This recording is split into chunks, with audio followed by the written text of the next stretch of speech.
Day and night, it's the same melody that is playing in Cotonou, the deafening noise of thousands of small motorbikes throughout the city.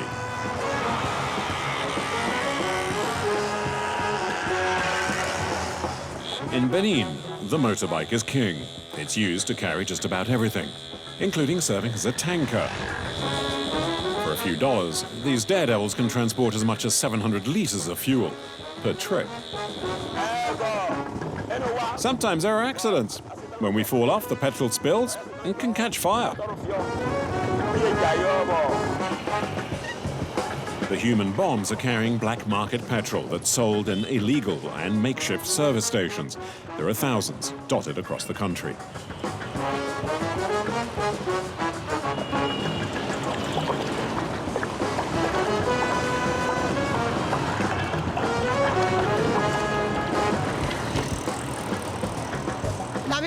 How much do you want?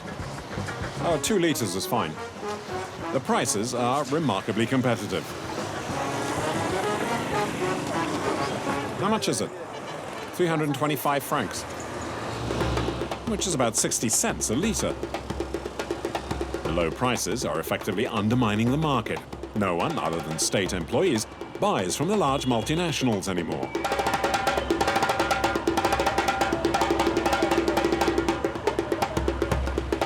Madame Rose owns one of the small and thriving service stations. They sell 2 liters of petrol for about $1.10. Me, I sell it for 55 cents, even less than 50 cents sometimes.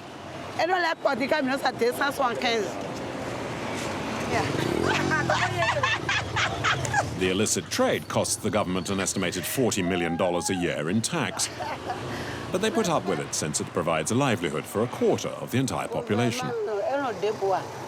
The government would like to see us disappear. But it'll never happen, since too many people would be thrown out of work. Too many families depend on the business.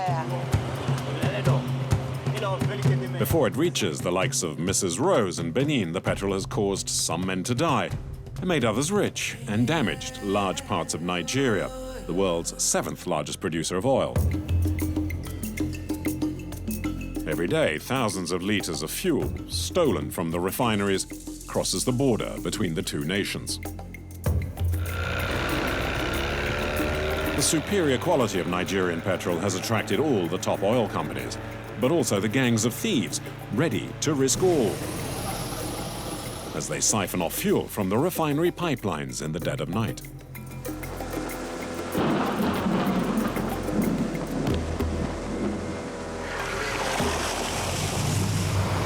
See it? So this is the crude oil. This oil belongs to Niger. This oil belongs to us. It belongs to all Nigerians. Today, the Niger Delta has become Africa's Wild West. Hey, who's brought the whiteys here? This is my home. There'll be blood here. Nigeria's crude oil is so pure that it's easy for the smugglers to refine it using old-fashioned methods. This is what we have at the end of the day. This is diesel. Because this is not job. This is life and death. So many people die from this job. The rush for black gold is slowly polluting not just nature, but humans too. Oil have destroyed everywhere. Oil is not a blessing at all, rather it is a curse.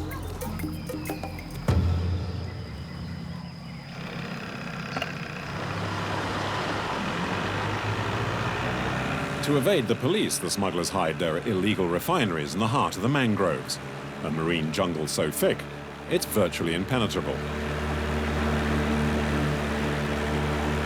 The boat's heading for the black smoke that betrays the presence of a camp.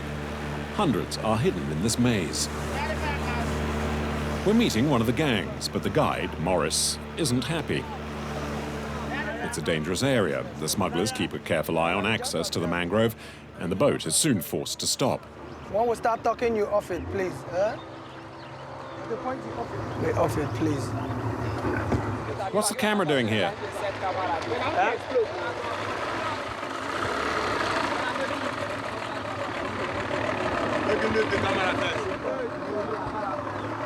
No, it's off. It's off. It's off. It's off. Give me your camera now.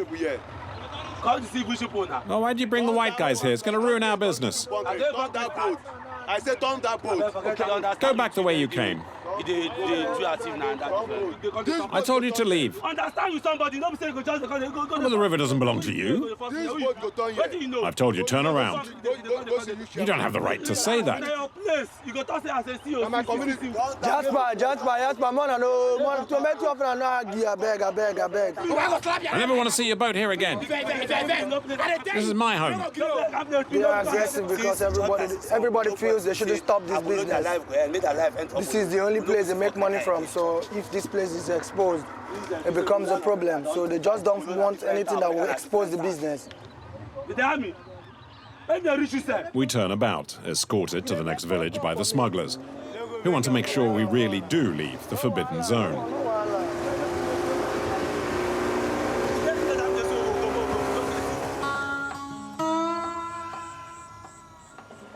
A few years ago, there were only farmers in Bolo.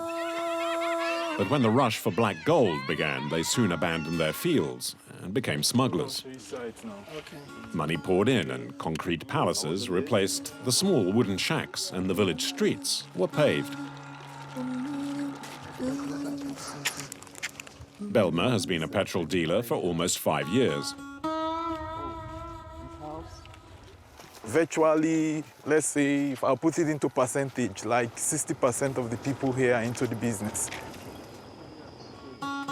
Belma agrees to give us a tour of his refinery.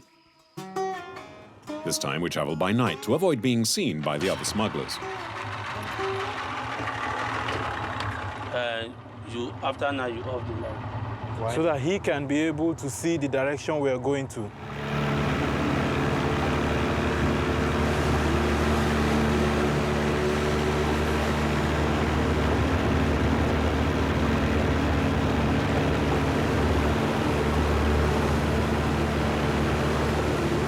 You see it where people are refining their products. Those are dumps there, people are working in the night. After half an hour, the refinery comes into view.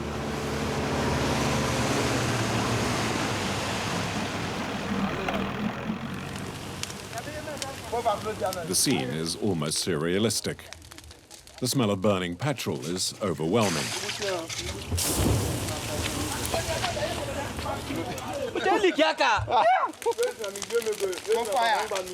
The crude oil stolen from the petrol companies is refined in an archaic yet efficient manner. These are the cooking pots. That's where the crude oil is. I'm trying to put the logs of wood inside. Come. Come.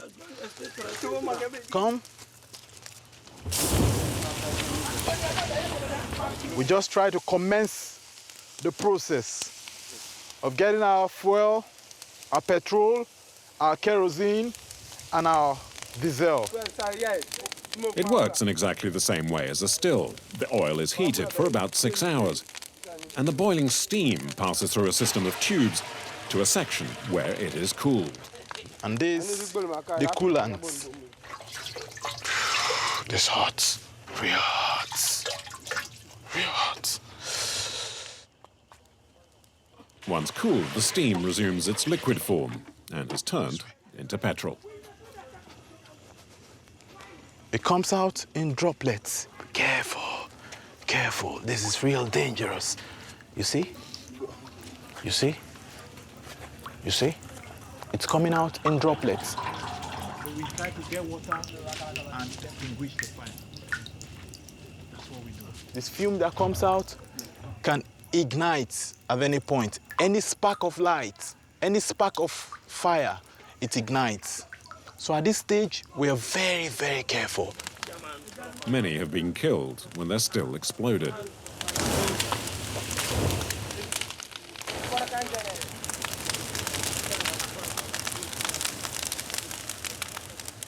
This is what we have at the end of the day. Diesel. This is diesel. 20 litres of crude oil will produce about 10 litres of petrol. This is what we get at the end of every production. This is the end product. This is what we sell to people in those big badges. After finish work, they work on you. After work, they sleep like this. They're sleeping, they're exhausted. They're exhausted. They're sleeping. You see? The men who labour to keep the refinery working round the clock earn the equivalent of 15 euros an hour, 3 times the average wage in Nigeria.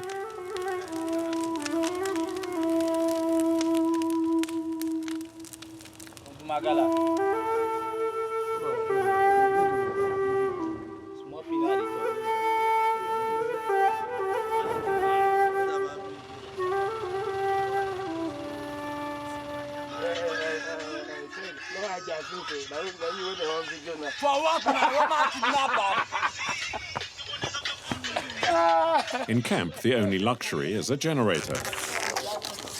This generator supplies us light, current, everything.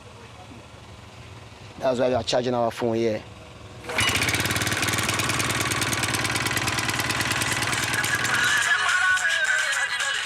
This morning's breakfast is boiled beans for everyone. Okay. The camp's taking it easy. The crude oil has run out. We've woken up. The people are waiting for the oil to come. So anytime from now, we're waiting for the tide to rise. When the tide rises, the loading boat will be able to come in. The last few litres of crude are refined while they wait. Most of these labourers work in the nude, as the petrol vapours would seep into their clothes, which could easily catch fire and turn them into human torches. It's dangerous work, but profitable. In fact, there's so much demand that Belma has set up new containers for the crude oil. As his camp is too small, he's cleared a few more square metres of forest, using a radical method.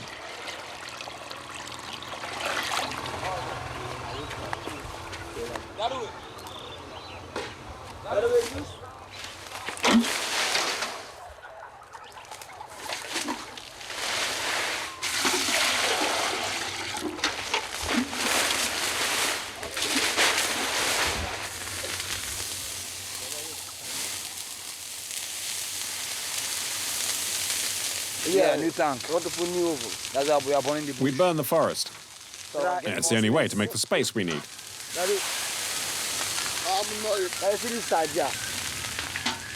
There's so much humidity that the fire will only burn for a short while. Enough, though, to have cleared an additional acre of forest.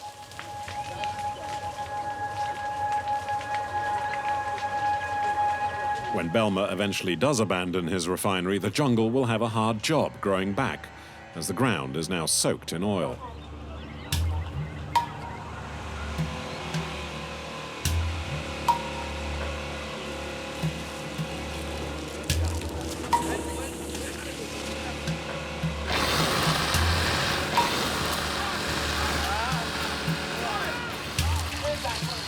Even though we arrived when it was dark, it hasn't taken the other smugglers long to detect our presence.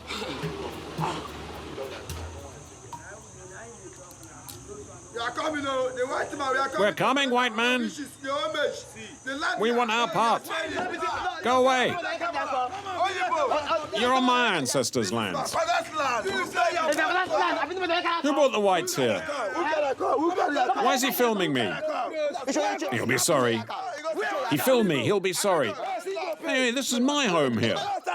Oh, what's your problem? We're not here for the refinery. We're here because of the white men. I'm ready to fight to the death. And I'm going to smash that camera. I've told you I'm going to smash that camera and everything else. There will be blood here.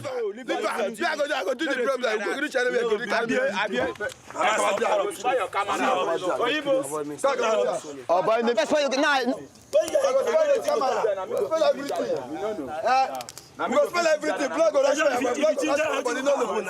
They said you should give them money. Because you are snapping them. Hey, when you leave with the white guys, we'll be waiting for you on the way.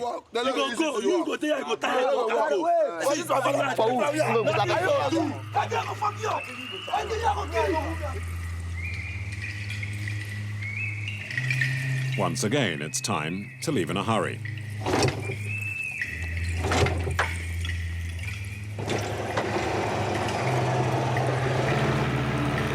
The Nigerian military have been trying to put an end to the trafficking almost from the day it started.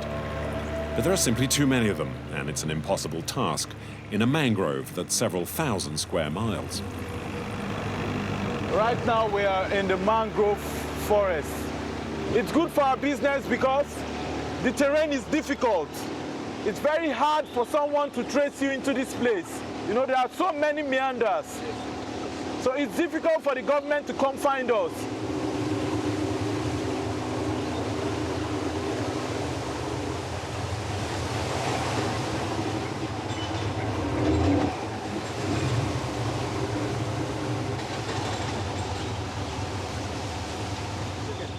See how difficult the terrain can be. You see, it's more like a cave, a dead end, where you think you've lost your way. And if you're not careful, you don't know the road, you don't know the sea routes, you'll just get lost. And that's why we have to just do this business around here. Because its place is very secretive. It's concealed, it's a hideout. And yet the mangrove swamps are slowly dying, choking to death by the petrol that's being poured into the Niger. The waters become thick and sticky. The plants and trees are covered in a layer of crude oil that is poisoning them.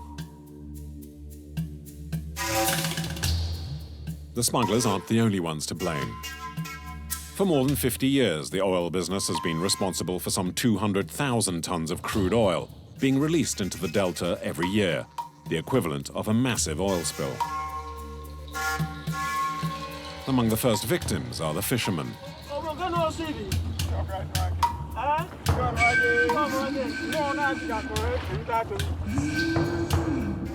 Victor witnessed the first drilling near his own village. It was back in the 1960s. As the number of oil wells multiplied, the number of fish disappeared in equal measure. He's the last fisherman left in the village.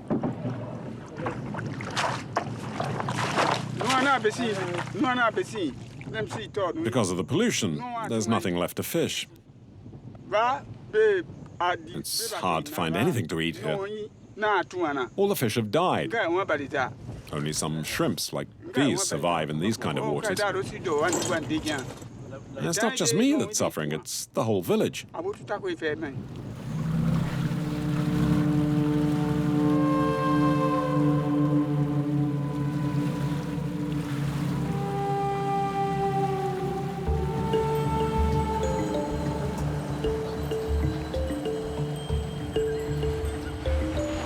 50 years ago, the villagers welcomed the oil companies with open arms. There was jobs and money to be had.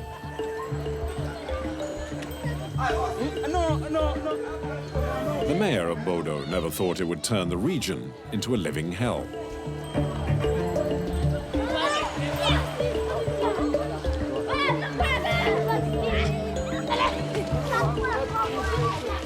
We have cancer of the skin. We have, because of this contamination, water contamination, there were economic problems, there were social problems, there were environmental problems. The spill destroy all the natural resources of the people, including fish, shellfish, animal, and even human. That is the economy. It has left people useless. It destroyed their means of livelihood. There was no means of survival in the community because the community depends on water for their economic livelihood. There is no job because people cannot go to fishing again. They can't go to farm again because the oil has destroyed everywhere. Oil is not a blessing at all, rather it is a curse.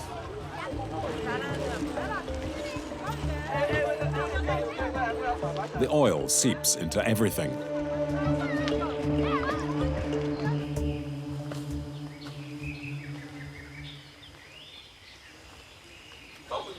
A few years ago, Mr. Doe, the headman in a small village, was forced to reach a dreadful decision.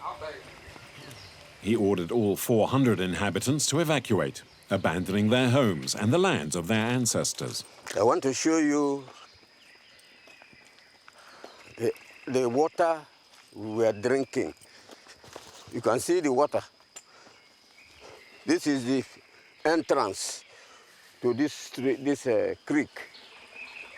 In the past, the village women came here to collect the water, but the well soon filled with oil, having seeped into the water table. But look at how oil. You can use it for cooking. You can use it for washing.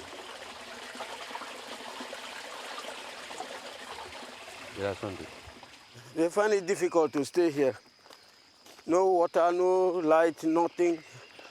Hunger. There's no food for them to stay here and feed.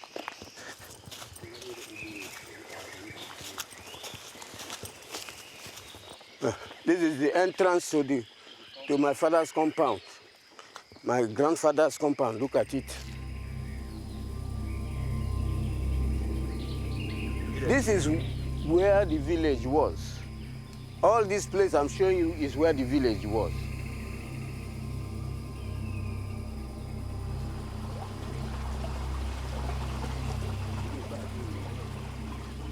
There's no benefit. We don't benefit anything in oil spillage in this our area.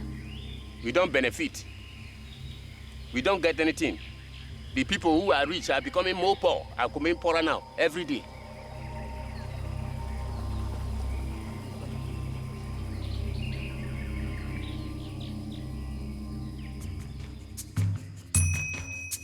According to the authorities, oil has reduced life expectancy for those in the region to just 40 years, compared to 60 for the rest of Nigeria.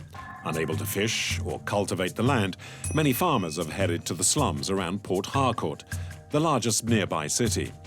The Niger Delta is slowly but surely being deserted. But some have decided to fight back. To survive, the villagers of Okrika still fish for a living, with one notable change. They've exchanged their nets for buckets.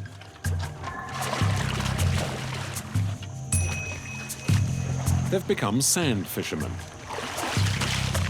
It's exhausting work. Filling a barge takes more than 100 dives in the cold water, bringing up 40 kilos or more each time.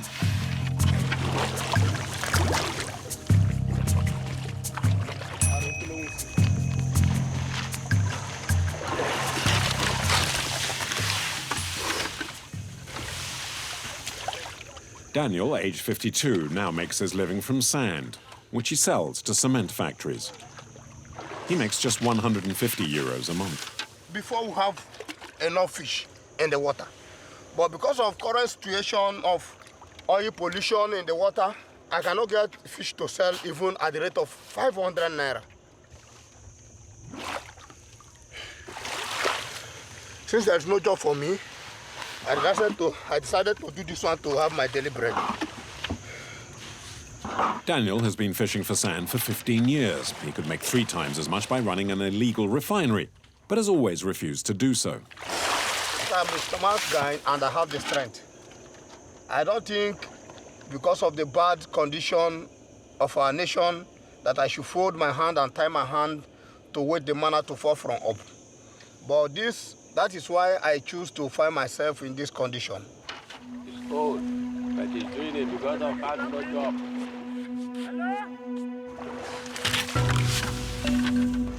The dream I have is that one day God will make things possible for his children because we are suffering.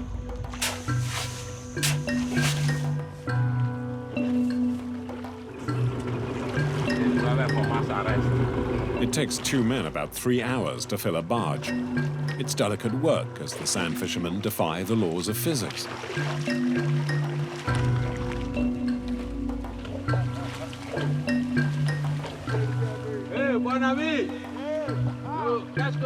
They deliver the sand to Port Harcourt. a hazardous trip. If engine pass with speed, then the boat will sink. You lose everything. All your effort, all your strength, all your equipment in the boat, all will lose.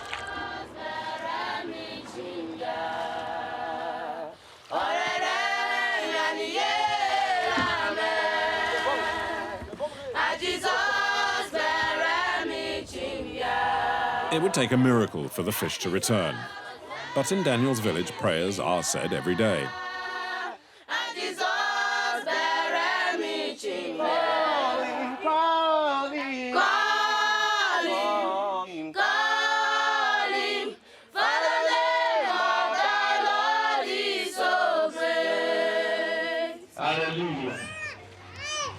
Daniel lives with his wife and 3 children in a cramped house. With just 150 euros a month, he can't afford anything larger. But he's proud to show his kids he earns his money honestly. I work for their living. Yes. Important to me, I struggle to make sure I take care of them, I feed them. Every day when he goes to work, I will pray, then I will sleep. I will not be afraid. Try to tell me. Because it's not easy now for one to enter inside the water and come out. That is why I'm afraid. In any way, I don't even pray that my son should find himself into that condition. So that is why I send him to school. I am praying that my son should be should be educated more than me. I know he's working hard for us to be something, to be a future leaders tomorrow.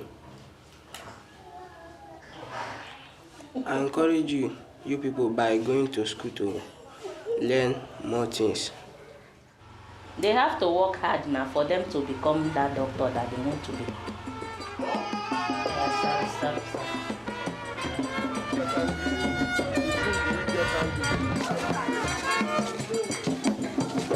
His one day off, Daniel spends in church. He prays he'll have the strength to resist the call of dirty money.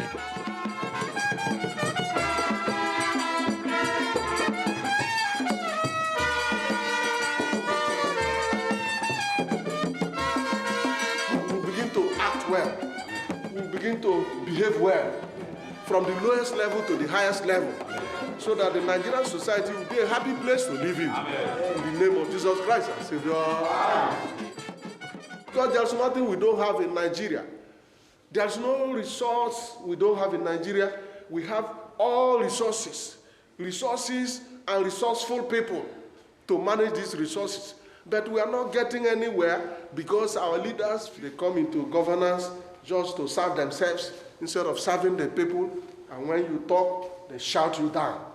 And that is why we are suffering in the midst of plenty. Amen. Our young men that are involved in oil bunkering is because they don't have any meaningful jobs to do. And when they see how the political class is mismanaging the oil money, everybody wants to benefit from it, either by hook or crook.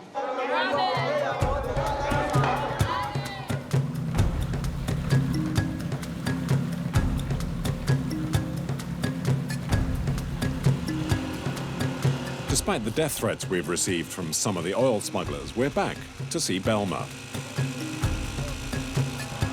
He's allowing us exceptionally to tag along as he and his team steal oil from the big refineries.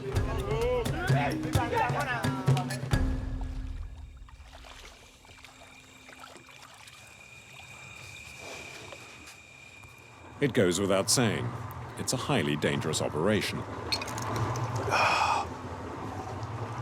Going in daytime will incur so many disadvantages, in that the military people will be out there securing the property, because you know quite all right that it's an illegal thing.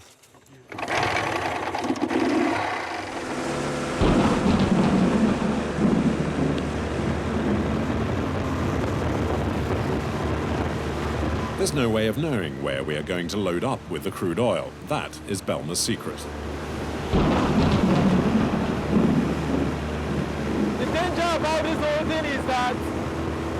since it's night, some boat drivers can be very risky. There's the fact that you might not know the road very properly, you might not know the route very properly. And if you don't know it too properly, there might be a headlong collision and lives can be lost that way.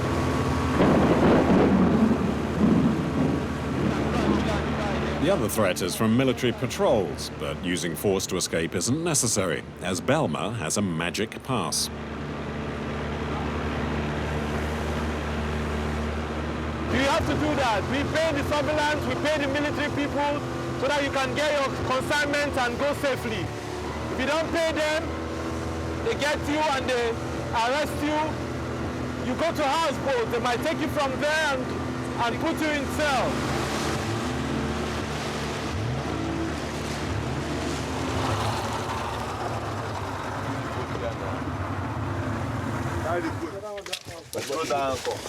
The pipeline to the refinery is a few kilometers further on land that belongs to this man.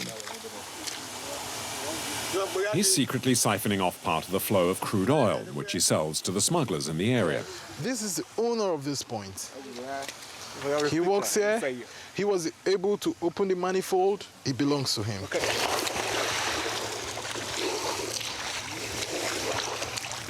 You can see the manifold is right there. You now line this hose to the water here. Liberating some of the precious fuel means diving. The mud hides the opening. This is the hose. This is the hose. This is the hose. This is where you line the product. The product now goes into the boat.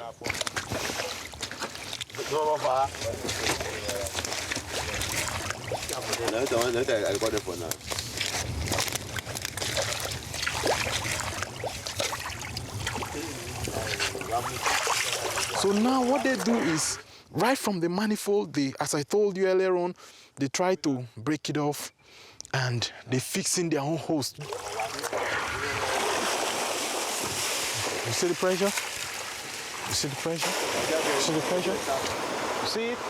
So this is the crude oil. This is what we come to buy. Most of the traffickers have no tanks or containers, so they simply fill the small boats to the brim. See? Look at the boats. They want to now sell.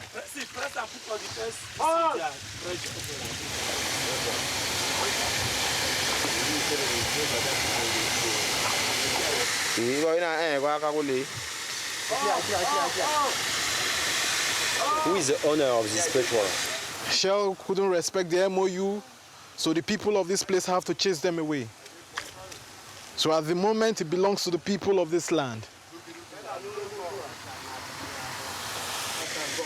It takes less than 10 minutes to fill it with 5,000 litres. Dave, let's go.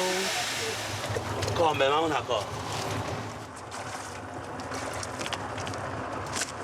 okay. Guys, come on. Subsequently, some other boats will come. They will load for the night. They'll do this till about 3 a.m. before they close for the day because it's already getting to daylight. It's full of oil. The boat, now filled with oil, is rowed back.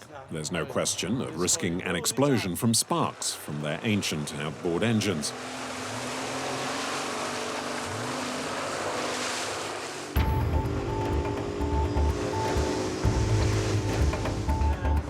Belma is selling an increasing amount of fuel. He needs large quantities of crude oil, so he's had a huge barge built.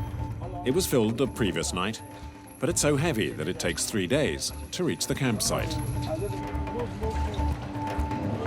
That contains 10,000 liters. Consider what we have in the arena of our business or in the sphere of our business. This one is a very big one.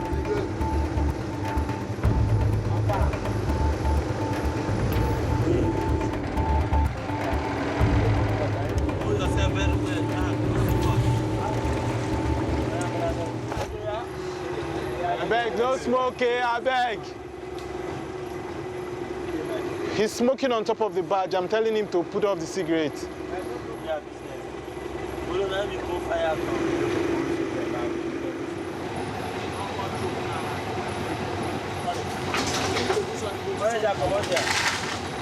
The barge weighs about 100 tons, and whenever there's the slightest current, the small engine struggles.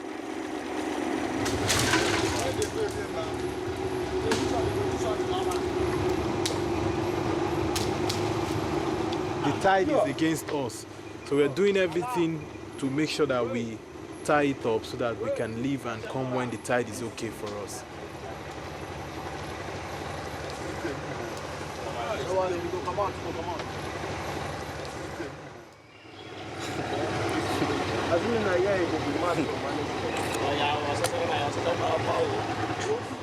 At dawn the next day, the men are already at work.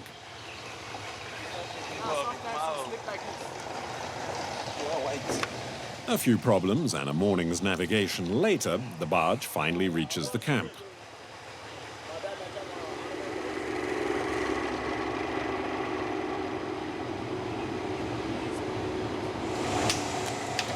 There are more illegal refineries in Nigeria than anywhere else in the world. The main reason is that its oil is easy to transform into petrol. What we have there is bonilite. This crude is known as bonilite. It's the best specimen we have in Nigeria. Why this is the best is because it has less impurities. When you refine this, it doesn't take you too long for you to begin to get your end products. How much money is that? How much money? Yes. I'm sorry. We don't disclose that. Why? No. Best known to us. Each month, the thousands of illegal refineries steal the equivalent of 4 large tankerfuls of petrol.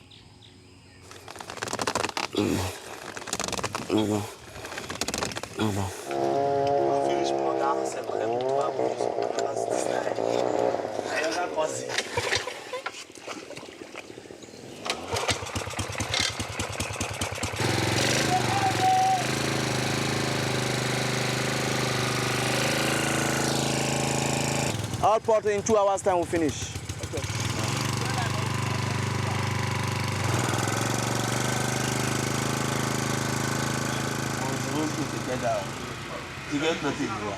This is the line that the crude passes. Yes. Pass to the ports. There's it.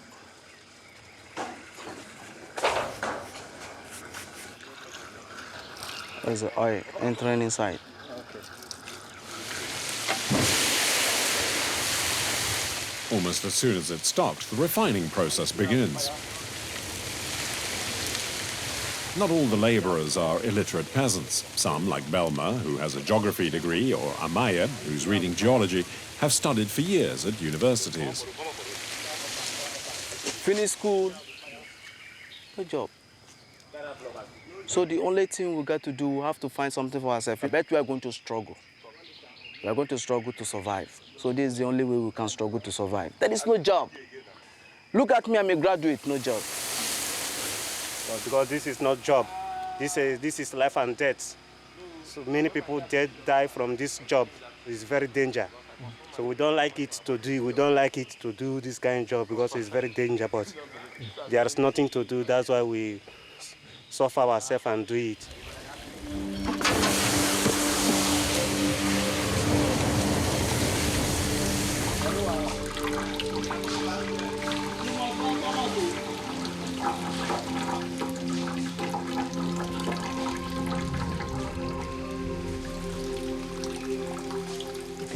It's being bought outside. We take it to the ships. The ships will supply them to the ships. The ships will now collect them onward to Cotonou in Benin Republic. That's where it ends.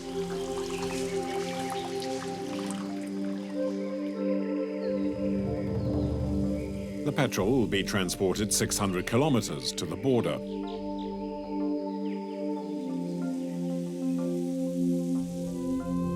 It's a no-man's land between Nigeria and Benin, where the fuel traffickers have created an illegal port that never stops working.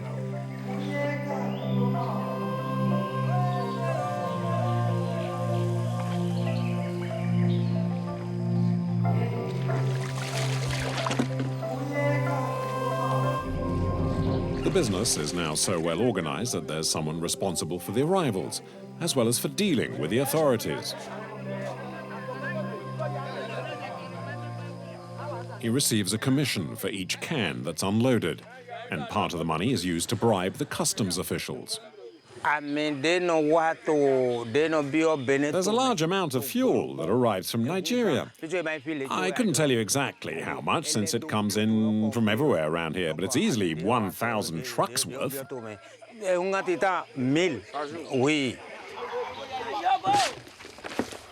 Gauging the extent of the traffic is impossible, but what is certain is that the activity on the border never stops. Antoine is employed by one trafficker and comes here every day to load up with petrol. His small motorbike is unable to make the climb from the port when fully loaded, so he makes 2 journeys.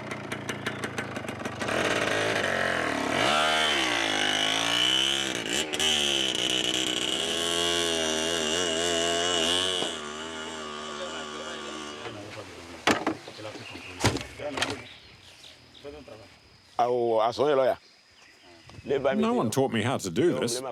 I had to make it up.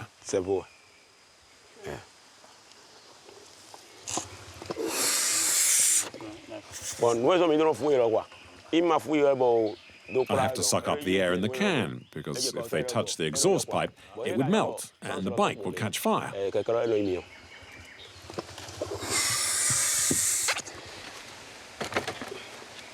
Antoine loads up 14 cans, about 700 litres of fuel. It's a near miraculous balancing act.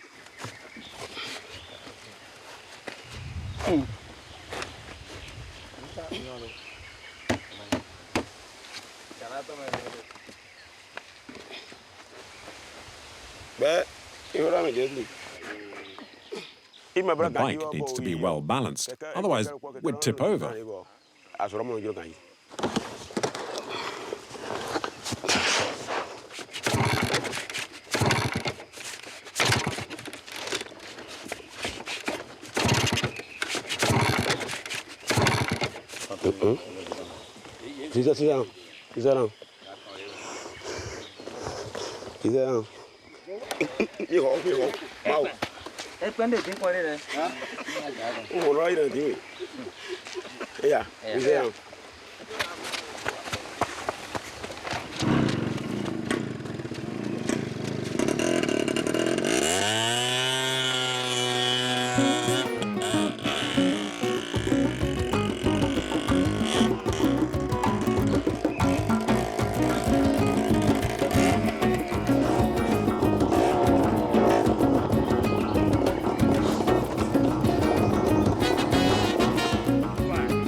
I use the little paths to avoid customs, and that way I can get to the paved road here, having avoided them altogether. Antoine earns about €5 a day, which is nothing, considering the risks he takes on every trip. One time I fell off, and the motorbike caught fire, but luckily I wasn't hurt. Antoine is indeed one of the lucky ones.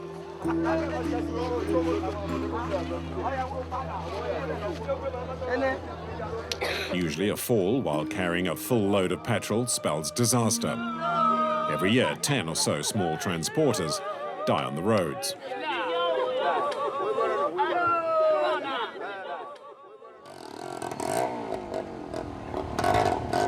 After 20 kilometers, Antoine reaches his destination.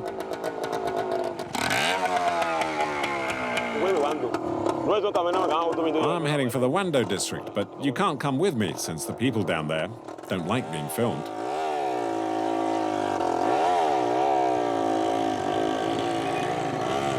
Antoine has made 6 trips a day, every day, for the past 3 years. He survived not just because of his driving skills. He enjoys a little supernatural protection too. by offering gifts to the voodoo gods.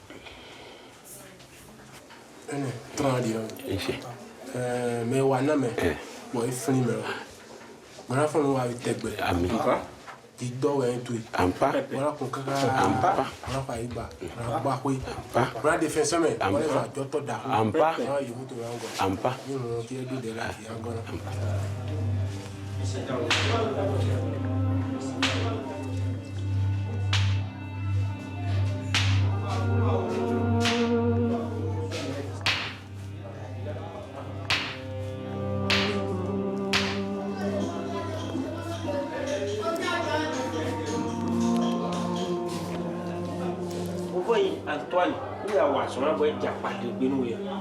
Boca hand, Parfema, and Tuaniwa, Bocaso and Grua. We make a rule with it. Upon a fair, we can't look when we draw in a Siaka, you know, we draw. I don't get fun.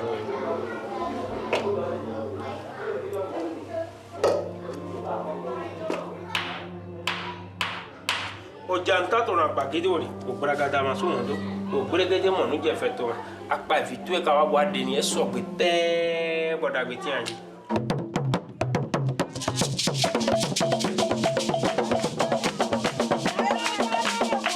The small-time players in the black gold rush are just part of a much larger illegal trade.